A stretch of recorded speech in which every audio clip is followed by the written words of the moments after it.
Usually when you think about being manipulated, you picture something incredibly coercive. Right, yeah, like a direct threat. Exactly. A threat, a demand, or maybe, one of those high-pressure sales tactics where someone is visibly sweating, just backing you into a corner and demanding you sign on the dotted line. It's a very binary, aggressive sort of interaction. Yeah, but today on this deep dive, we are exploring a landscape of human psychology and power dynamics that is, well, it's far more subtle. And honestly, a lot more unsettling. Oh, absolutely. We are unpacking the concept of controlling the options.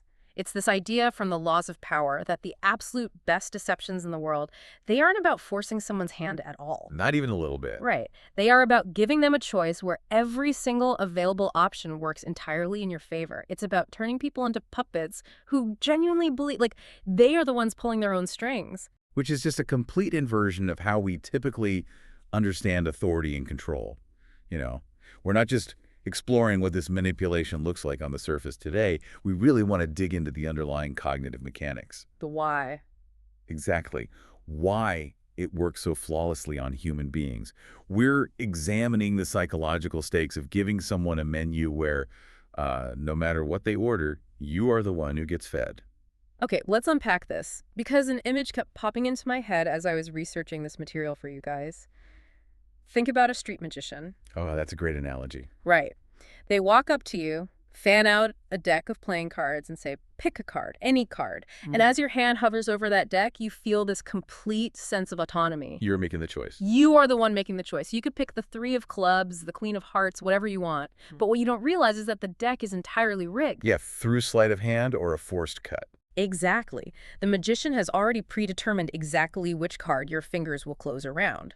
You feel entirely in control of the choice, but the outcome was locked in before you even touch the cardboard. That is the perfect framework for what we're analyzing. Because the fascinating psychological mechanism here is why you, the person picking the card, feel so incredibly satisfied with the interaction. Right, you walk away amazed. Exactly. Words like freedom, options, and choice are so culturally loaded for us. They evoke this sense of infinite possibility that almost never matches the situational reality. I mean, we are conditioned to revere choice as the ultimate expression of liberty. But it's an illusion. It really is. When we're presented with choices, even artificially limited ones, say, a choice simply between option A and option B, we become so hyper-focused on weighing the merits of those 2 specific options against each other. We just put the blinders on. We completely forget to ask if there's an option C, D, or E. As long as the faintest mirage of choice flickers in front of us, we just refuse to focus on the missing options. But I want to push back on why we do this. Why are we so willing to accept the menu we're handed without questioning the kitchen? It's a fair question. Because if I'm in a negotiation, my instinct, my gut feeling, is that I want all the options on the table. Well, you might think you want all the options, but human neurology suggests otherwise. It really comes down to cognitive load and anxiety. The anxiety. Yeah, I mean, we love the abstract idea of unlimited options. It sounds like paradise. But in reality, unlimited options paralyze us. They demand a massive amount of cognitive processing power to evaluate. Oh, like when you go to a diner with a 10-page menu. Exactly. Yeah. If you've ever stared at a massive restaurant menu with 200 items and felt a rising sense of decision fatigue, you've experienced this. Total freedom creates existential anxiety. That is so true. I always end up just panic ordering a burger. Right. We actually gravitate toward limited choices because they comfort us. They make a chaotic world feel manageable, predictable, and, well, safe. So wait, are you saying that by artificially narrowing the choices down to almost nothing, a manipulator is actually making their victim feel more comfortable? Yes. That feels entirely counterintuitive. It is counterintuitive, which is exactly why it's such an effective camouflage for control. Yeah. Our psychological need for manageable limits supplies the cunning with enormous opportunities. Wow. When people are choosing between a few clearly defined alternatives, they find it incredibly hard to believe they're being manipulated. Their brain is so engaged in the act of analyzing option A versus option B that it just cannot zoom out to see the larger framework. They miss the forest for the trees. Exactly. They can't see that they're being allowed a tiny sliver of free will in exchange for a massive imposition of someone else's will. There's this haunting metaphor from the source material for this dynamic. If you can get the bird to walk into the cage on its own, it will sing that much more prettily. Ooh. That is chilling. I mean, think about how often this might have happened to you in your own life. Well, it happens all the time. Right. Have you ever accepted a choice at work like maybe your boss gives you two less than ideal project deadlines and you just pick the lesser of two evils? You probably walked away feeling like you exercised your agency and handled it well. You felt like a savvy negotiator. Exactly. But did you ever stop to realize that whoever handed you those options won the moment you accepted the premise of the choice? It's a sobering realization. Yeah. And to really understand how this architecture of choice operates at the highest levels, we have to examine how it's been deployed historically. Let's do it. There's a macro-level case study that illustrates this perfectly, Uh-huh. involving the architecture of an entire state, Yes, we are going back to 16th century Russia to the reign of Ivan IV. better known as Ivan the Terrible. Ivan the Terrible. He is in a desperate, almost impossible situation in 1553. So Ivan is 23 years old, severely ill, and he truly believes he's on the verge of death. He's practically reading his last rites. Yeah, and in what he thinks are his final moments, he demands that the boyars, which, for context, is the deeply entrenched Russian princely class whose influence basically dominated the peasantry, he demands they swear allegiance to his infant son as the new czar. And this becomes a critical inflection point for Ivan. As he lies there on his deathbed, several of these powerful nobles hesitate. They just look at him. Some flat out refuse. And Ivan realizes a horrifying truth in that moment. Despite his grand title, he has absolutely no functional power over the boyars. The authority of the czar is a complete illusion. Exactly. Well, spoiler alert, he recovers from the illness, but the paranoia is permanently seated. And honestly, the historical record validates that paranoia. Over the next decade, many of the most powerful boyars defect to Russia's primary enemies. Poland and Lithuania. Right, and they actively plot to overthrow him. Even his closest confidant, Prince Andrei Kurbsky, turns against him.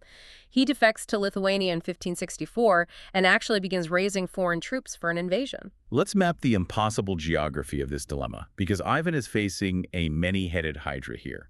It's a nightmare. It really is. To the west, you have emigre nobles like Kurbsky fomenting an invasion. To the east, the Tartars are bearing down. And internally, the boyars are acting as a fifth column, just stirring up constant subversion. Plus, Russia's sheer landmass makes it a logistical nightmare to defend anyway. Exactly. If Ivan directs his military might in one direction, he leaves his flank entirely exposed. And he can't just use brute force to crush the internal dissent, right? I mean, if he tries to militarily force the country into submission, he'll just spark a massive civil war. Right, direct force would simply erode whatever fractured authority he had left. He needed absolute, unquestioned despotic power to coordinate a defense against this hydra. But he didn't have the political capital to take it. No, he didn't. So Ivan realizes that the only path to victory isn't the show of force, but a manufactured crisis. He engineers a massive power vacuum through what we call a false withdrawal. Okay, the morning of December 3rd, 1564. This plays out like a psychological thriller. The citizens of Moscow wake up to find the square in front of the Kremlin just filled with hundreds of sleds. Hundreds of them. And these sleds are loaded with the Tsar's treasures, holy relics, provisions, literally the entire apparatus of the court. The people of Moscow stand in the freezing snow in absolute disbelief, watching Ivan and his retinue board these sleds and simply leave the city. He offers no explanation. Nothing. No official proclamation. He just vanishes into the Russian winter and eventually establishes himself in a remote village south of Moscow.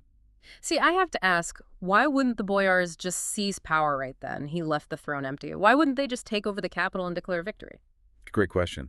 And the answer is because of the psychological terror he unleashed on the populace. Oh, wow. By removing himself, Ivan artificially removed the only structural mechanism holding the chaotic elements of the state at bay. Oh. The Muscovites were terrified because they believed Ivan had abandoned them to the boyars. And the common people hated the boyars. Oh, they knew them to be notoriously bloodthirsty and exploitative. Yeah.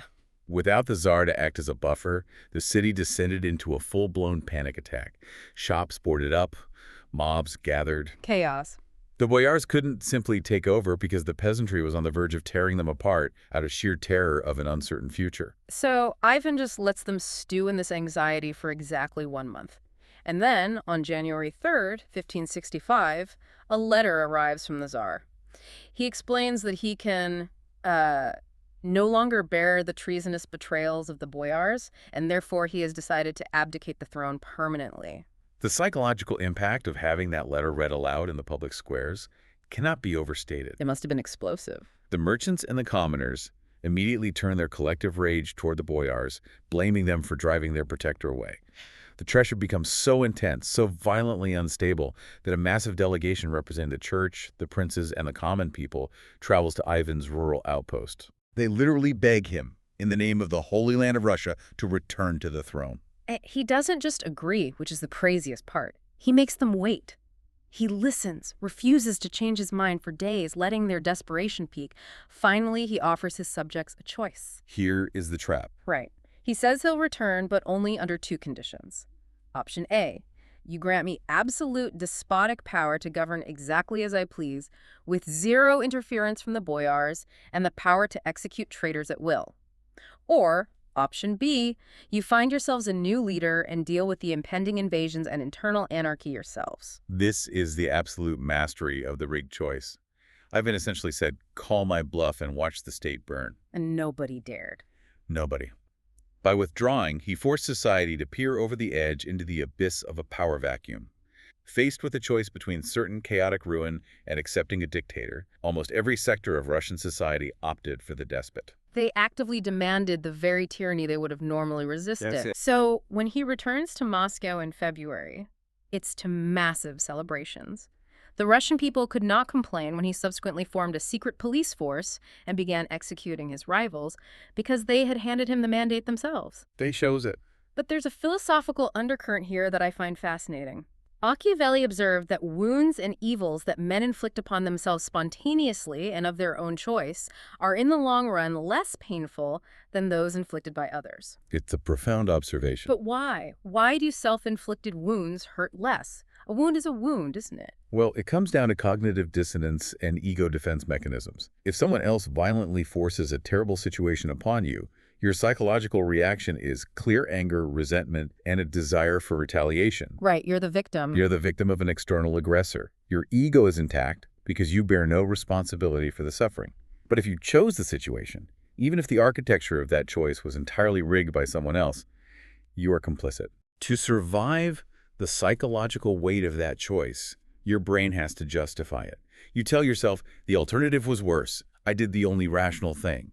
You internalize the pain as a necessary consequence of your own agency. So Ivan knew that fighting the boyars directly would make him a tyrant in the eyes of the people. Yes. But by making the people beg for his tyranny as the only alternative to annihilation, they submitted quietly to protect their own egos. They chose their own poison. It's manipulation on a terrifying scale. He put an entire nation in a cage, and they thanked him for locking the door. But let's transition from macro-political manipulation to something far more intimate, because the exact same mechanics of navigating a hostile environment and manipulating the available options apply to interpersonal relationships too. Absolutely. The scale of the power dynamic changes, but the cognitive vulnerability of the human being making the choice remains identical. Okay, so we are moving from 16th century Russia to the salons of 17th century France. The subject is Ninon de Lenclos. She's often categorized simply as a courtesan, but her life is a masterclass in engineering autonomy within a societal structure expressly designed to strip women of their agency. Look at her starting position in 1643. Yeah. She's 23 years old. Her mother dies suddenly, leaving her with no family, no dowry, and absolutely zero financial safety net. Which back then is an emergency. It's a catastrophe. The societal options for a woman in her position were bleak. In a panic, she actually retreats into a convent, seemingly surrendering to a life of ascetic isolation. We really have to establish the grim reality of the traditional courtesan's fate during this era. A courtesan's life offered certain superficial perks, right? Access to wealthy lovers, intellectual stimulation, a degree of social mobility denied to married women. But it was an economic trap. Total trap. The man who financed her lifestyle essentially purchased ownership of her body and her time. And as a courtesan aged, her market value naturally depreciated. It's a brutal system. To avoid dying in poverty, she had to relentlessly extract wealth from her lovers while she was young. This bred a reputation for extreme greed, which alienated the very men who wanted to maintain the romantic illusion that they were desired for their charm, not their coin purses. It's a systemic paradox. If she marries, she legally surrenders her autonomy and her property to her husband. If she operates as a traditional courtesan, she faces inevitable economic obsolescence and constant commodification. The menu of options presented to her by patriarchal society guaranteed long-term disaster. But after a year in the convent and a brief stint in Lyon, Ninon reappears in Paris in 1648, and she completely flips the board. Suitors flock to her because she is renowned for her intellect and wit. But they discover she has engineered an entirely new paradigm. She built a two-tiered system of options. Yes, that allowed her to extract wealth without surrendering ownership. Let's deconstruct this system because it's brilliant. Option A was reserved for the men she categorized as the payeurs. The payeurs. These were the incredibly wealthy aristocrats who traditionally expected to buy her exclusivity. She accepted their financial support, but she completely severed the link between their money and her bodily autonomy. They could pay her, but she explicitly dictated that she would only sleep with them when and if she felt genuine desire. Wow. Their capital no longer purchased ownership, it merely purchased proximity and possibility. Exact. She looked at the richest men in France and essentially said, "You can fund my life, but I might only invite you to my bed once a month, strictly on my own whim. Take it or leave it." And they took it. They took it. But the real genius is option B. This was for a rapidly expanding group of men she called her martyrs. Great name. These men did not contribute financially at all. They were invited to her apartment purely for their intellect, to enjoy her conversation, her music, and to participate in her glittering salon alongside minds like Molière. But we have to question the behavioral economics here. Why would powerful, wealthy dukes accept being a payer with no guarantees? And why would proud, intellectual men accept being relegated to the role of a martyr, essentially existing in the 17th century friend zone? Seriously, why? What is the psychological hook that keeps them participating in a system where Ninon holds all the power? The hook is the favori, the favorite. Ninon created a third, hidden tier.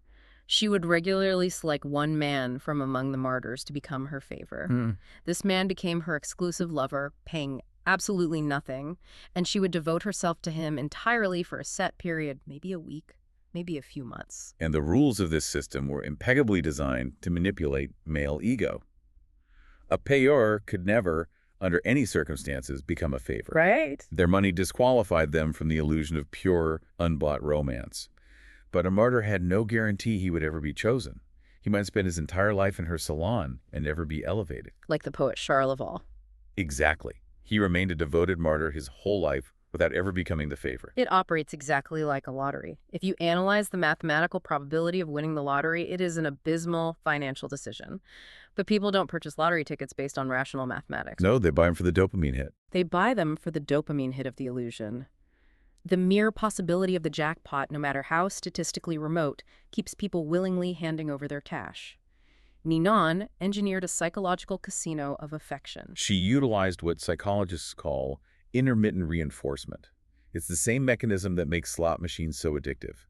Because the reward, becoming the favori, is unpredictable and variable, it creates an incredibly powerful behavioral hook. It's brilliant. She flawlessly flattered the ego of everyone involved while retaining absolute sovereignty over her own life. The payers were satisfied because the fact that she only yielded to them on her own whim gave them a thrill unavailable with traditional courtesans. It salvaged their pride by giving them the illusion that she truly desired them. Exactly. And the martyrs felt superior because they were part of an intellectual elite, untainted by financial transaction, constantly fueled by the intoxicating hope of being chosen. The illusion of choice, paired with the possibility of future good fortune, is an irresistible carrot. She extracted the capital she needed from the payers and curated a massive harem of brilliant admirers from the martyrs. She handed them a menu of choices that allowed them to preserve their pride, but every single option on that menu fortified her independence. It is a stunning historical execution of controlling the options. It really is. Okay, we've looked at these sweeping historical narratives, but I want to dive into the micro-strategies. How does this law actually manifest in a modern boardroom or during a tense negotiation? It's very applicable today. Let's open up the tactics toolkit.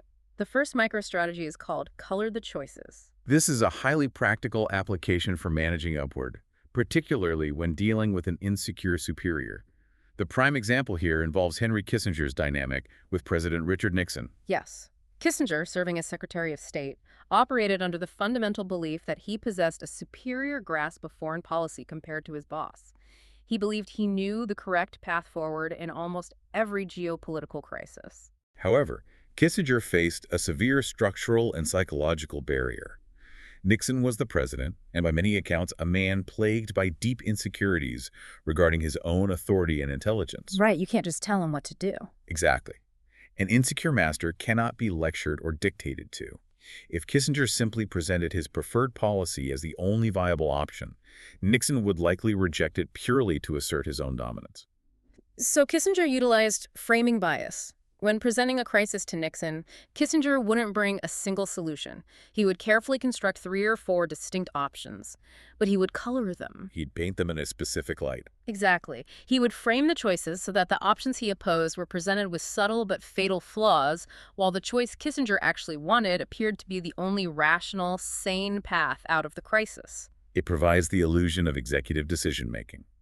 Nixon reviews the menu, immediately identifies and discards the flawed options that Kissinger intentionally designed to be discarded, and forcefully selects the best one. And he feels like a genius. Nixon feels completely in command of the presidency, entirely unaware that he's walking down a tightly constrained corridor that Kissinger built specifically for him. Yeah. You never force an insecure boss. You frame the environment, so your preferred outcome is the only logical conclusion they can reach. Frame the choices so your preferred outcome is their idea. I love that. Let's look at the next tool, force the resistor. This one fascinates me because it involves Dr. Milton H. Erickson, a highly influential pioneer in clinical hypnosis and family therapy in the 1950s.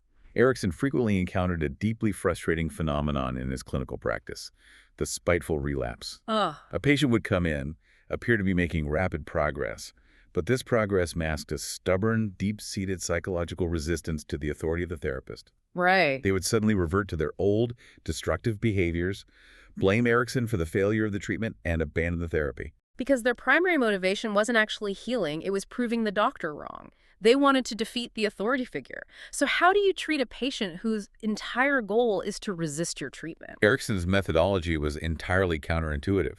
He began employing a technique known as paradoxical intention.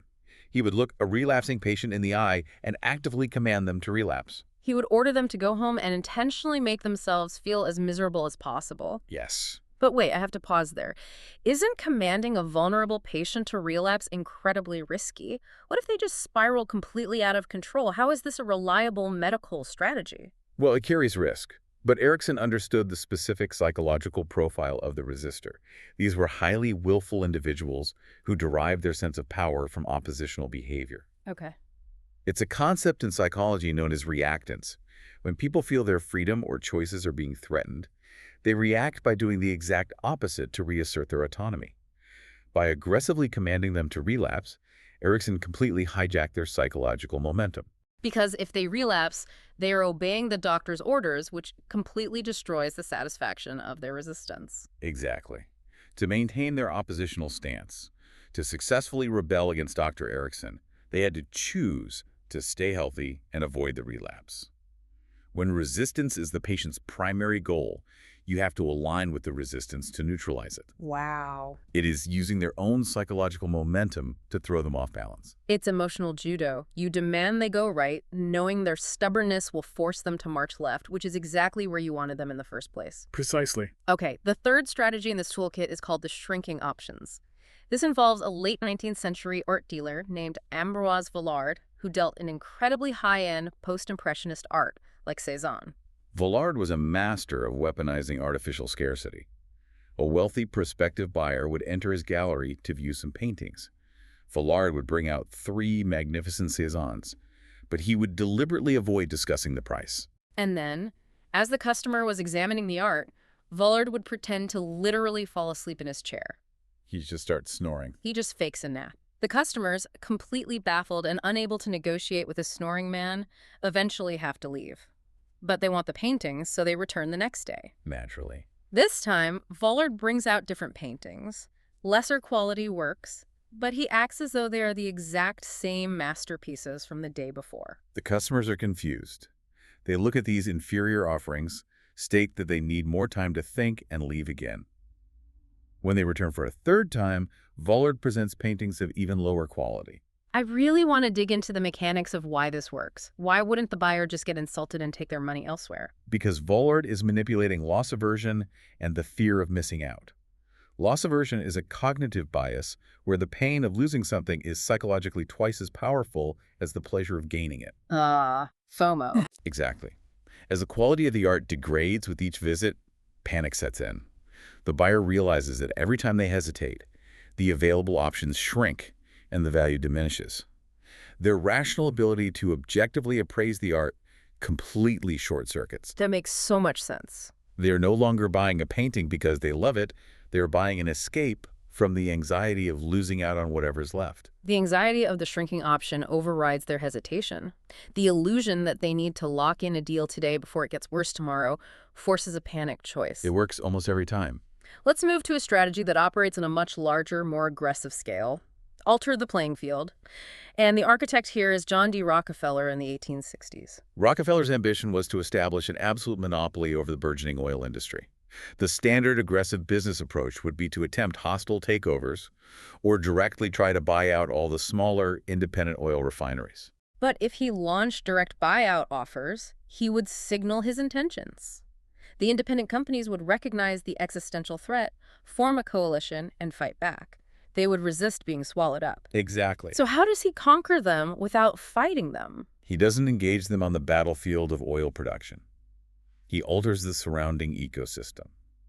Rockefeller begins secretly, systematically buying up the railway lines and transportation infrastructure that physically moved the oil from the refineries to the markets. He corners the logistics. He corners the logistics. I look at that and think, if he's buying up all the trains, surely people notice.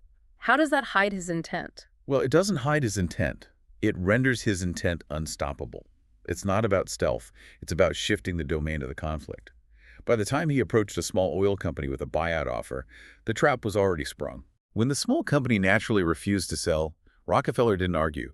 He simply reminded them that he owned the trains they critically depended on. He could refuse to transport their oil entirely, or he could exponentially hike their freight rates, instantly bankrupting them. So you don't fight the opponent directly, you control the environment they require to survive. Yes. The victim is under no illusion that they're acting freely. They know their hand is being brutally forced. But their resistance is mathematically irrelevant because they literally have no other options left. It is a cold structural domination. It pairs interestingly with the next tactic, which targets a very specific personality type. It's called the weak man on the precipice, utilized by the 17th century provocateur Cardinal de Retz against his political superior, the Duke of Orleans. Right. The defining psychological trait of the Duke of Orleans was his chronic, agonizing indecision. He was paralyzed by choice. He would endlessly weigh every possible variable, procrastinate until the absolute last minute, and drive everyone around him insane with his inability to commit to a course of action. It's infuriating. So how do you manipulate a man who refuses to choose? Retz understood that when dealing with the chronically indecisive, rational argumentation is entirely useless. If you attempt to logically debate the merits of a specific policy, the weak man will simply use that debate as an excuse to further delay the decision. Let me think about it. Exactly. Retz realized he had to bypass the prefrontal cortex, the logical, decision-making part of the brain, and directly assault the amygdala, the brain's fear center. Retz would artificially exaggerate the dangers of the political situation. He would paint a picture of impending doom, creating a terrifying, yawning abyss of ruin in every single direction except for one. The one specific path Retz wanted the Duke to take was framed as the only narrow ledge of survival. It's a much more aggressive variation of Kissinger coloring the choices. You utilize fear and terror to propel the weak men into action. You push them so close to the precipice of a manufactured disaster that their primal survival instinct overrides their habitual indecision. And they lunge for the single safe option you've laid out for them. Yes, you use their own anxiety as the fuel source to make them move. The final tactic in this section is perhaps the darkest. Brothers in crime. Beautifully illustrated by Serge Stavisky, a legendary French con artist operating in the 1920s. Stavisky's brilliance lay not just in the complexity of his financial swindles, but in his defensive architecture.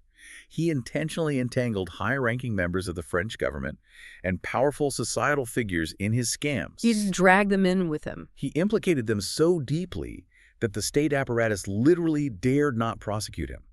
They chose to let him operate, because destroying Stavisky meant destroying themselves. You essentially build a suicide pact.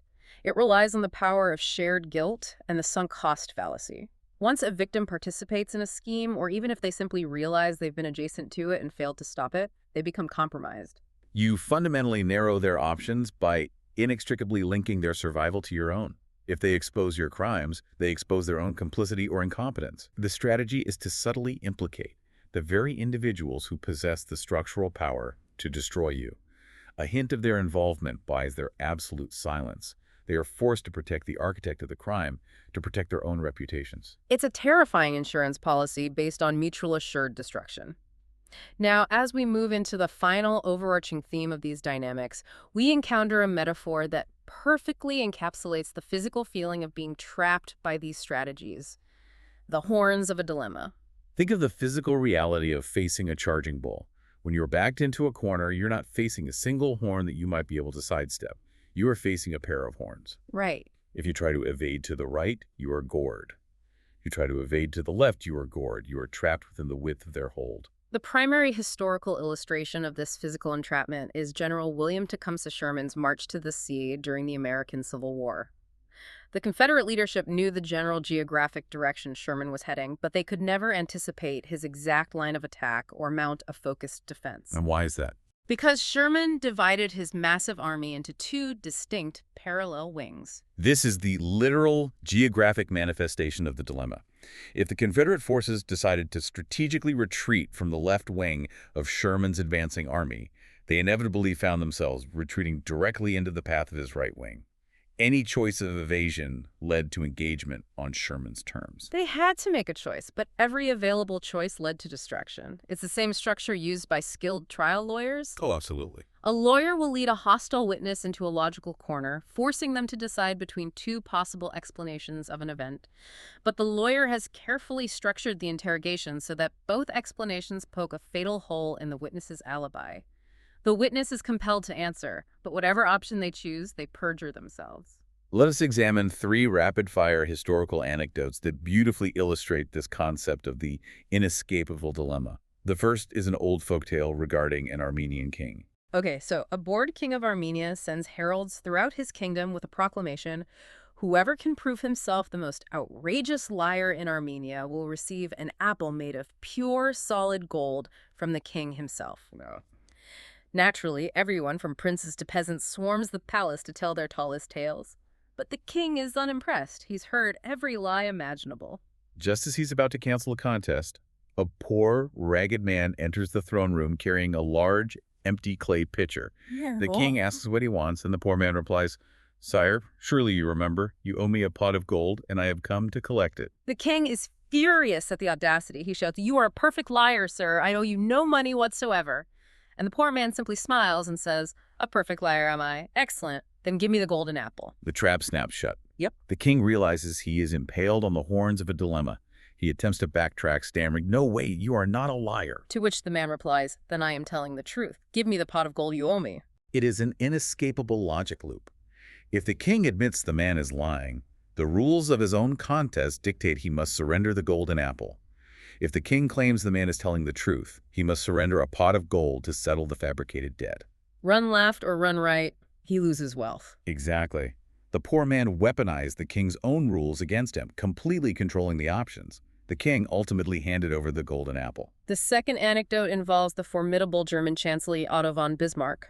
Bismarck is enraged by the relentless public criticisms of a liberal politician and prominent scientist named Rudolf Virchow.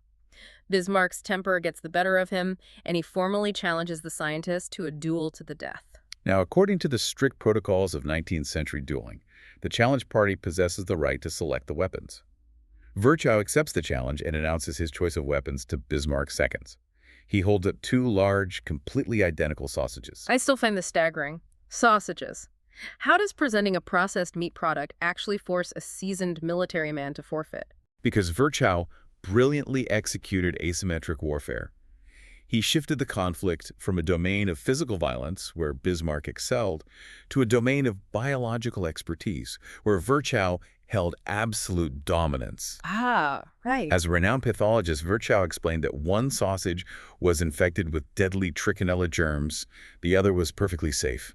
He offered Bismarck the choice of which to eat, and Virchow would consume the remaining one. Bismarck is completely neutralized. His military strategy, his physical strength, his marksmanship, all rendered utterly useless. Utterly useless. He's faced with a 50-50 probability of dying a humiliating, excruciatingly painful death by contaminated meat. Bismarck immediately canceled the duel. Virchow altered the playing field so drastically that Bismarck's only viable option was a humiliating retreat. The final anecdote showcases sheer psychological dominance and emotional hijacking, featuring the legendary financier J.P. Morgan. Oh, this is a good one. Morgan had a wealthy jeweler acquaintance who acquired an exceptionally rare pearl scarf pin.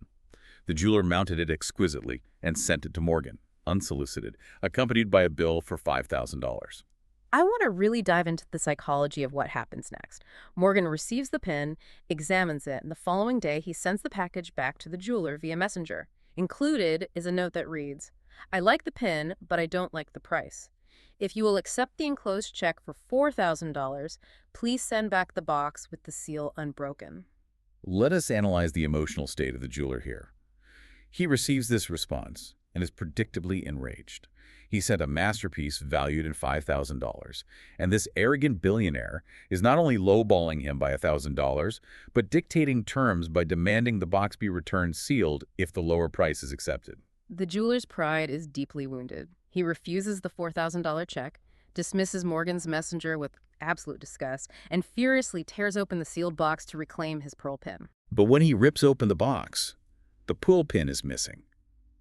In its place is a check from J.P. Morgan for the full $5,000. It is a masterstroke of emotional manipulation. Morgan understood the jeweler's pride perfectly. He anticipated that the jeweler would be deeply insulted by the lower offer. He knew it. He knew the jeweler's anger would compel him to vehemently reject the compromise and aggressively tear open the box to reclaim his property.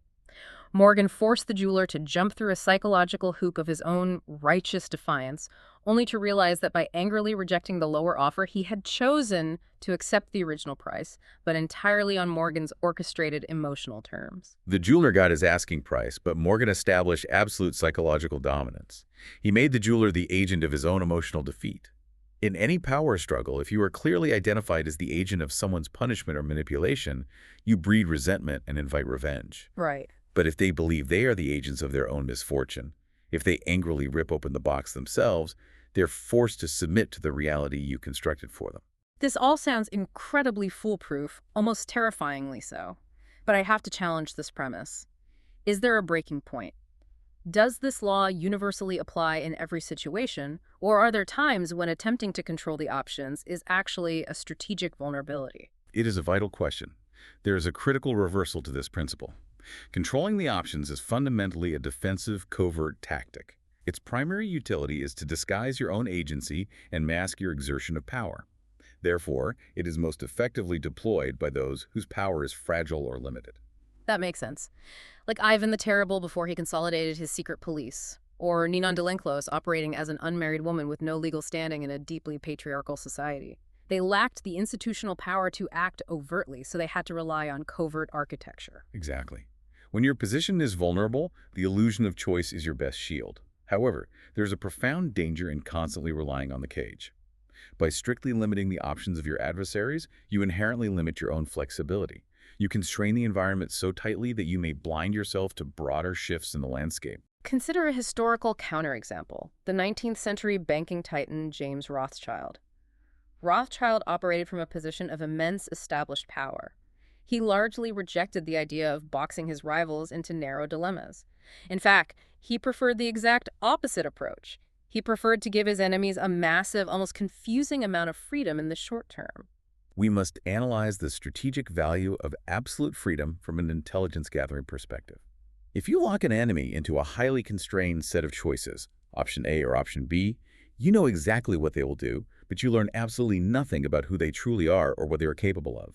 Rothschild understood that absolute freedom allows your adversaries to act naturally. It reveals their baseline behavior. It exposes their true desires, their habitual blind spots, and their hidden strategies. Precisely. By giving them a long leash, you create a massive information asymmetry. You observe, you gather vital intelligence on their operational methods, and you utilize that data to construct a much more devastating, comprehensive, long-term strategy against them. So sometimes the absolute most lethal option you can give your enemy is simply enough rope to hang themselves. You let them wander the open field until they confidently step on a landmine of their own making. It requires immense strategic patience and confidence in your own position, but the long-term payoff can far exceed the results of a forced immediate choice. This has been an incredible journey through the cognitive mechanics of power. To synthesize what we have unpacked today, true, enduing power is very rarely about standing over someone and utilizing brute force to demand compliance. Brute force invariably generates friction and resistance. Exactly. True power is the art of the invisible architect. It is about designing the maze so intricately and understanding human psychology so deeply that no matter which seemingly autonomous exit the person chooses, they walk directly into your waiting arms. Whether we are analyzing Ivan the Terrible manipulating a nation into begging for a dictatorship, Ninon de Lenclos designing a psychological casino, or Henry Kissinger utilizing framing bias, the underlying principle is identical. The illusion of choice is the ultimate camouflage for control. As you navigate your own professional and personal landscapes, I encourage you to look much closer at the choices you are handed. Before you evaluate option A against option B, ask yourself who built the menu and what they stand to gain from your selection. And as we conclude, I want to leave you with a final provocation regarding how these mechanics operate in our current era. We have spent this time analyzing the historical architecture of kings, courtesans, and tycoons. But consider the modern digital equivalent, the platforms, feeds, and algorithms we interact with every single day. Oh, wow. We log on and feel incredibly empowered by what appears to be an infinite, borderless landscape of choices. What media to consume, what products to buy, what opinions to engage with.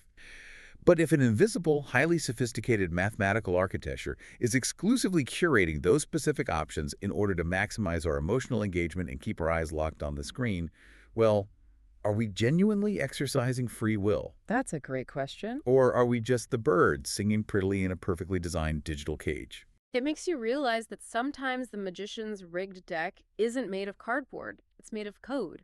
You reach out, you pick a card, but the algorithm predicted and perhaps directed your choice before you even realized you wanted to play the game. Keep questioning the options you are handed. Thanks for joining us on this deep dive.